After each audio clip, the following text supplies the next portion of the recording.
the age of 2 or 3, my parents will tell you that I had this connection and kinship with other creatures.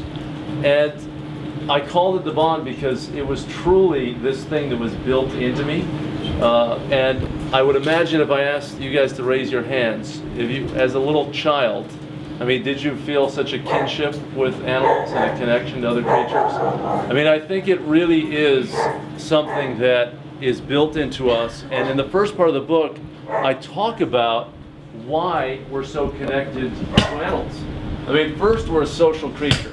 I mean, we need to be around other people in order to be healthy and complete. The worst thing you can do to a prisoner, the most severe form of punishment, is put him or her in solitary confinement. A person literally will go mad in that circumstance. So for us, we have to have people around, and animals serve an incredible social function in our lives. They are creatures who give us unconditional love, they fascinate us, they interest us. But it's deeper than that. There's actually some biochemistry to the bond. And a lot of us understand that our human actions and reactions are partially driven by hormones, by our internal biochemistry. I mean, we all know that sexual attraction is driven by hormones.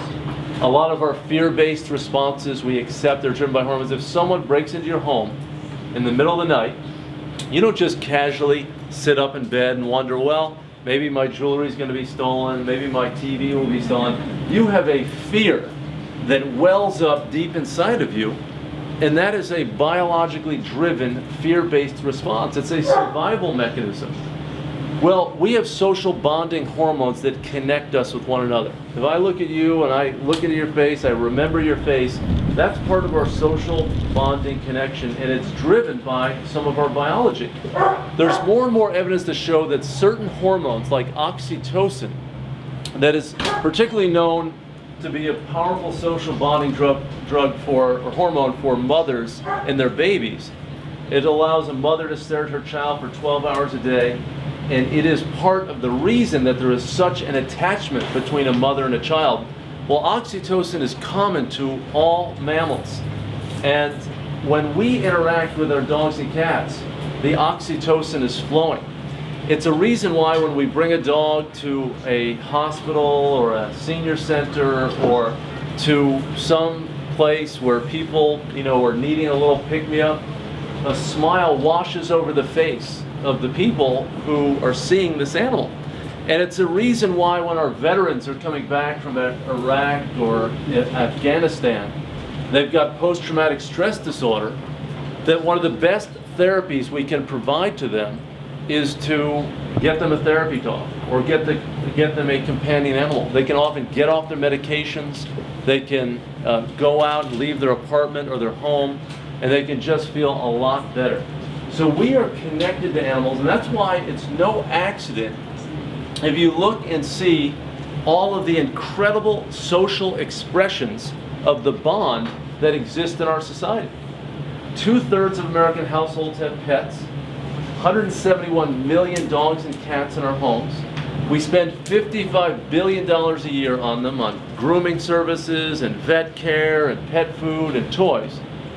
And it's the unusual person not to have a pet these days. Of course, we let them oftentimes sleep with us, they climb on our kitchen tables. I mean, animals are part of our lives. These little beings share our homes, and that's an incredible thing.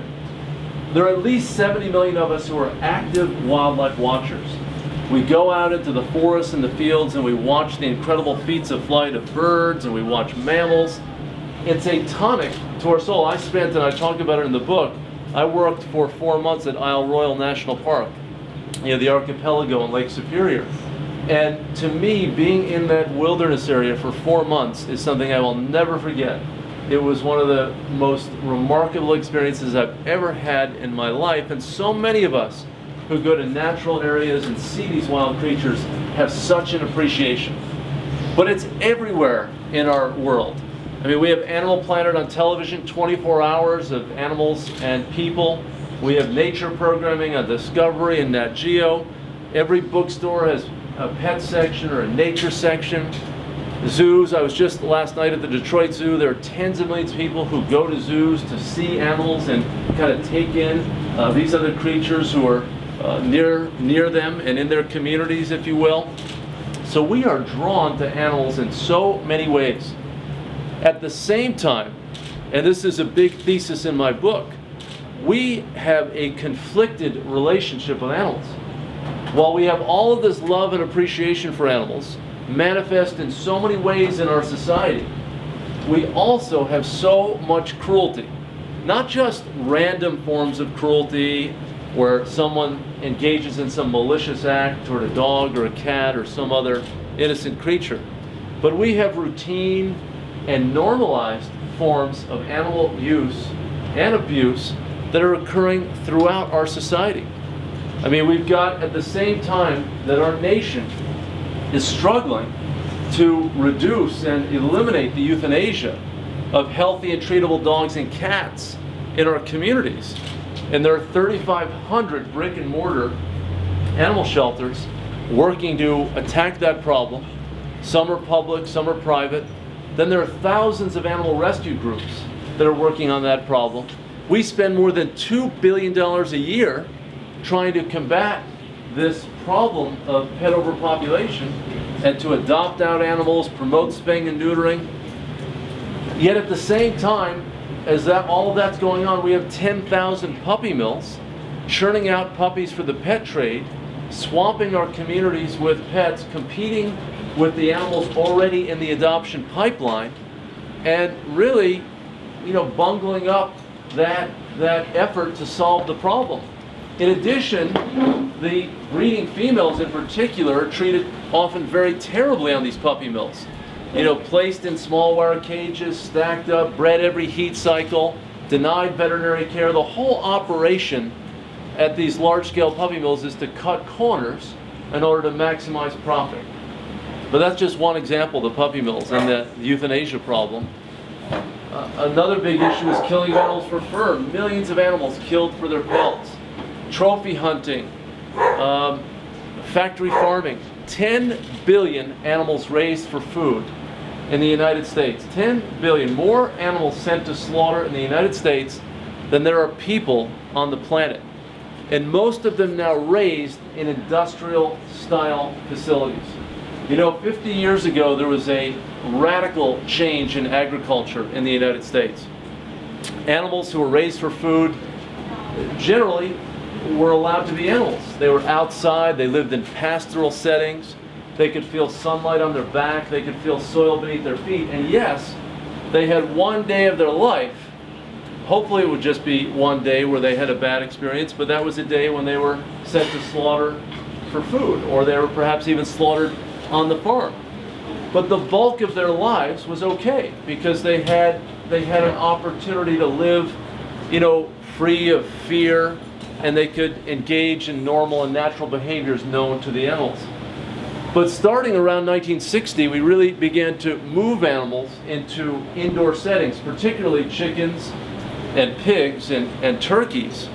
And we put them into warehouses, and then sometimes within those warehouses we put them into cages and crates barely larger than their bodies. And I think of the pigs who are in these gestation crates, a 2-foot by 7-foot cage that doesn't allow them to turn around.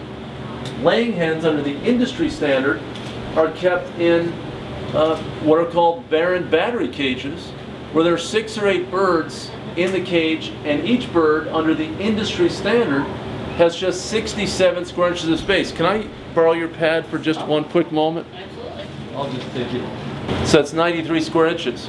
Well, under the industry standard, each bird has 67 square inches, so it's 2/3 of the size of this is the living space for the birds. Now, I don't care, thank you very much, I don't care if you're a vegan or a vegetarian or you're an inveterate carnivore who's eating animal products 3 times a day, denying animals the opportunity to move and confining them so severely is a moral problem if we are concerned about animals in society. I mean, we cannot forget about any category of animals when we think about having a compassionate and kind society. All of these animals matter. our dogs, our cats, the wildlife, the animals raised on farms. And you know, with these animals raised on farms, we've done so much more to them. You know, I think also of wild turkeys as an example of how we've engineered the animals and we've changed the animals in order to suit the designs of the factory farm. You know, all domesticated animals, of course, have wild antecedents. You know, they all derive from wild creatures. Sometimes for the dog 15,000 years ago, and for pigs and cattle 10,000 years ago. Well, turkeys are a more, you know, recent sort of convert to the farm animal domain, and they descend from the wild turkeys that roam Michigan and other states in the United States. You know, if some of you know turkey hunters, maybe you have seen how they prepare to hunt the birds. They dress in full camouflage, they put face paint on, they have a turkey calling device because they want to blend into the environment, because the turkeys are so alert. And they're also so fast. They've got the ability to fly fast, to run fast, they roost up in trees. So the hunters are trying to be stealthy because the birds are themselves so cagey. Contrast that with the modern turkey on our factory farms.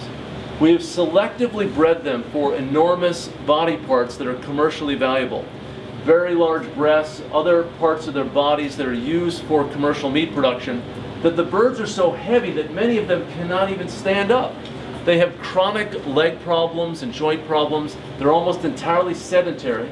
And many of the birds, a sizable percentage of the birds, are known to have heart attacks at very young ages, even 3 or 4 weeks. Now we think of heart attacks as something that afflicts, you know, those in the later stages of life, not babies, because these aren't even adolescents. These are babies at that stage. So what we've done in the broadest sense in our society is we've said, okay, we love animals, we've got them in our homes, we've got them in our lives, we have all these expressions of sympathy for animals. We have laws in our society that forbid cruelty. Michigan is one of them. All 50 states have these laws. Michigan, in fact, has is one of the 47 states with felony level penalties for animal cruelty. Yet at the same time, we've turned other animals into commodities or instrumentalities or things that we can use as we wish, sometimes without even positing that there's a moral problem with conducting ourselves in this way. And you know, I think we've got a way out of this, and this is what I wrote about in the book. We've got a way out because there are so many people committed to helping animals. You know, when you look at the landscape of animal welfare groups, there are 10,000 animal welfare groups in the country. There's kind of an animal organization for every kind of creature. There are feral cat groups. There are groups doing rescue of particular breeds, everybody from Chihuahua Rescue to St. Bernard Rescue. There are wildlife groups. There's a mountain lion foundation. There's a snow leopard foundation for the international animals. There are groups to protect categories of animals like farm animals, animals used in research. There are guinea pig protection groups. I wrote about hummingbird protection in the preface to the book. There are groups that work to help rabbits. You know, we have a rabbit sanctuary in South Carolina that we fund for injured and homeless rabbits, and our motto is we provide hope for the hopless. And you know, there are people who are feeling this bond and who want to do something to make the world a better place, working in every community in America. The problem is, of course, why do we need these 10,000 organizations? Why has it gotten so bad that much volunteerism, that much philanthropy is needed to address these problems? So that's kind of the conundrum that we face. We've got a lot going on that's to the good. Now we as a society have to make the right decisions to do better for animals across the board. And I talk in the book about the humane economy, about really syncing up our economic institutions and our commerce with our values and our ideals. You know, when you separate economics from your values, you get some pretty terrible outcomes. I mean, historically, you get things like chattel slavery, you get child labor, and of course you get animal cruelty. I mean, when you just have a system of factory farming that's designed to have productivity and production of animal products without really taking into account the underlying health and well-being of the animals, that's a moral problem. And what we need to do is marry these principles of our values and our ideals, including opposition to animal cruelty, with our economic institutions. So that means humane and sustainable agriculture. It means 21st century science that moves away from animal testing and toward alternative methods. It means not wearing fur coats when we've got fake fur coats or cloth coats or other synthetic coats that can keep us just as warm, just as stylish. I mean, for us, this is a simple choice. You choose one of these alternative products, and your life is not diminished in any material way. It is a functional equivalent in terms of your quality of life and your experience. But for the animals, it's an absolute life and death choice for them. And you know, this is not some far off issue in, you know, our society. Animals are tied up in our daily lives. They're tied up in the economy. And that means that there are moral problems all around us. But it also means there are moral opportunities all around us.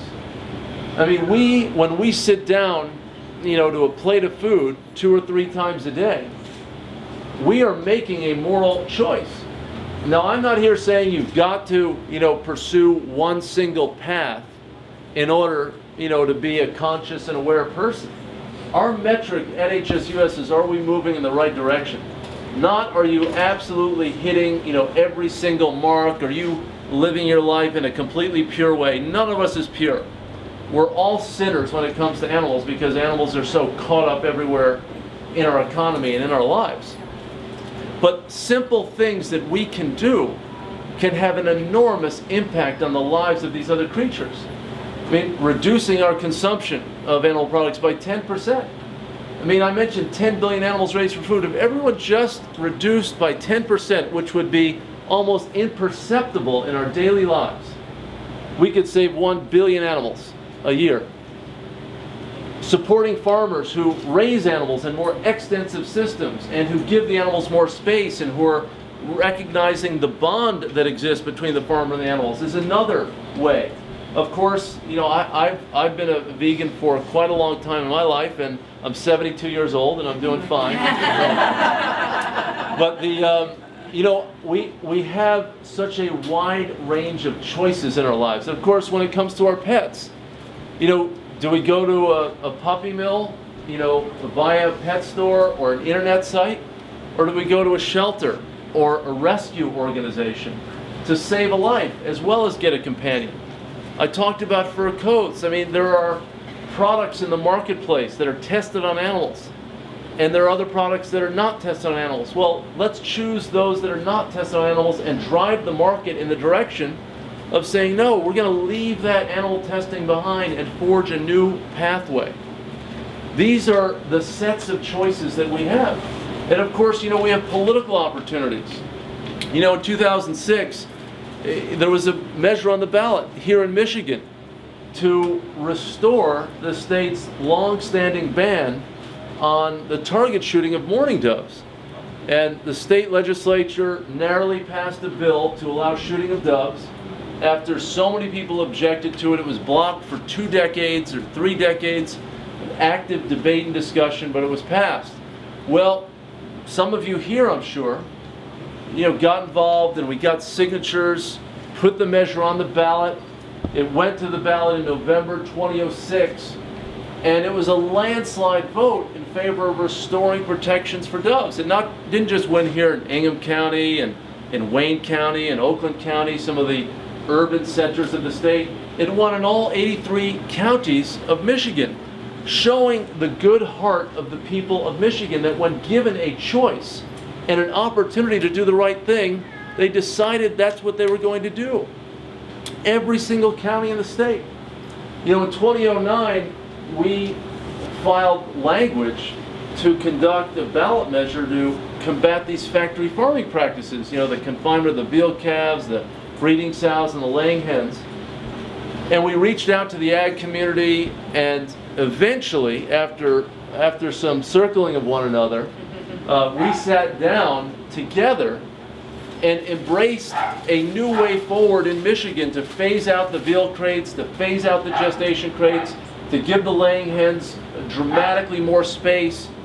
And that was an example of cooperation between the animal welfare community and the agricultural lobby, and the legislature passed that bill. So we can really make measurable progress through concentrating on policy issues, by working with corporations to do the right thing, by kind of syncing up in our own lives, our daily choices with our values.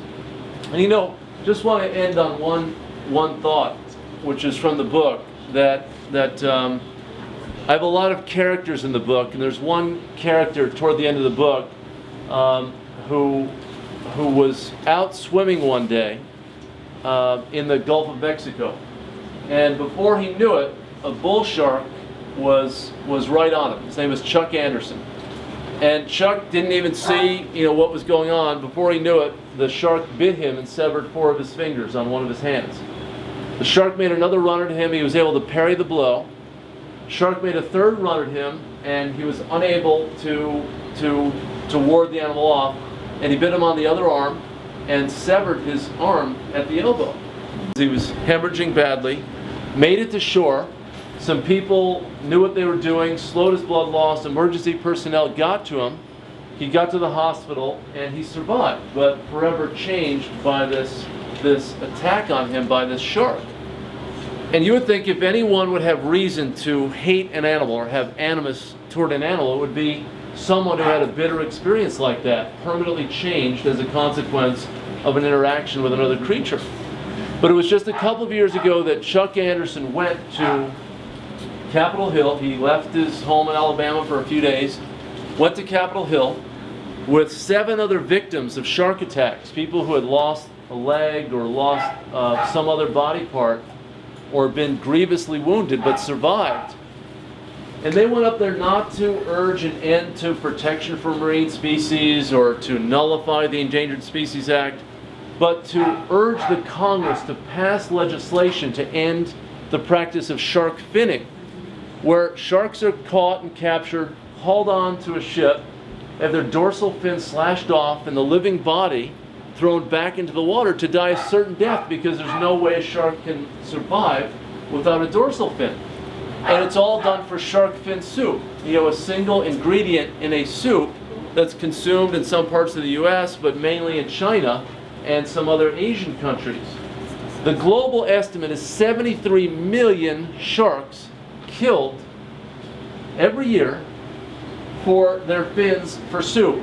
Now, of course, on one level you think, just as an aside, you can put 1,000 ingredients in soup. Our lives are not materially diminished by substituting something else for that shark fin. Why do we want to cause the ruinous death of 73 million creatures just for an ingredient in a bowl of soup? But I invoke the story really to talk about kind of sacrifice and really the grace of the human heart and the human spirit. For this man who had this bitter experience to overcome that, to advocate for the protection of other creatures, not out of any act of self-interest, but just because it was the right and proper thing to do. We have an incredible spirit of giving and altruism that is built into every one of us. And we need to let that flourish and be expressed more broadly than just among, human to human. We need to be good to our fellow people, but we also need to be good to these other creatures who share the planet with us. And, for most of us, animals enrich our lives. They don't take away, something from us. They give us joy. They give us happiness. They fascinate us. They make us stare in wonder.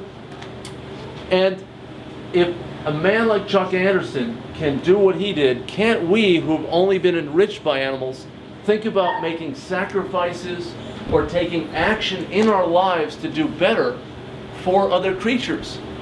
They think and they feel and they suffer. For a long time we tried to deny that animals were intelligent. We tried to deny that they make choices.